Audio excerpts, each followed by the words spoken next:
ISTQB foundation level sample question. Match the following with the best. ఇక్కడ మనకి definitions గుర్తుంటే సరిపోద్దండి. ఈ component testing, component integration, system testing, acceptance testings ఆ definition గనక మనకు గుర్తుండుంటే సిలబస్‌లో చదువుకున్నది.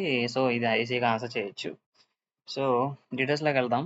Failures in system behaviour as it deviates from the users business needs.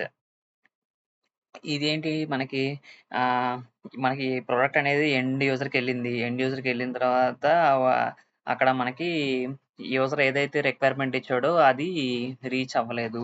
దానివల్ల సిస్టమ్ బిహేవియర్ అనేది ఫెయిల్ అయిందనమాట. సో, అది దేని కిందకొస్తుందంటే అది యాక్సెప్టెన్స్ టెస్టింగ్ కింద వస్తదనమాట. ఎందుకంటే యూజర్ అనేవాడు అది టెస్ట్ చేస్తాడు కదా! ప్రొడక్ట్ టెస్ట్ చేసినప్పుడు అది గనక ఫెయిల్ అయితే అది యూజర్ యాక్సెప్టెన్స్ టెస్ట్ కిందకొస్తుంది. కాబట్టి దీనికి 1 వచ్చేసి డి అనమాట. 1 డి యాక్సెప్టెన్స్ టెస్టింగ్. సెకండ్ వచ్చేసి failure in communication between components. 2 components మధ్య కమ్యూనికేషన్ అనేది గనక ఫెయిల్ అయితే అది కాంపోనెంట్ ఇంటిగ్రేషన్ టెస్టింగ్ కింద వస్తదనమాట. సో, ఇది బి అనమాట. So, 2 B.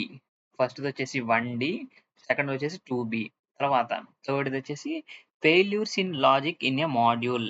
ఒక మాడ్యూల్ అన్నా గాని, కాంపోనెంట్ అన్నా గాని ఒకటే అనమాట. యూనిట్ అన్నా గాని ఒకటే. సో, అందులో ఒక కాంపోనెంట్‌లో మనకి గనక ఫెయిల్ అయితే అది కాంపోనెంట్ టెస్టింగ్ కింద వస్తుందనమాట. సో, 3 అనమాట.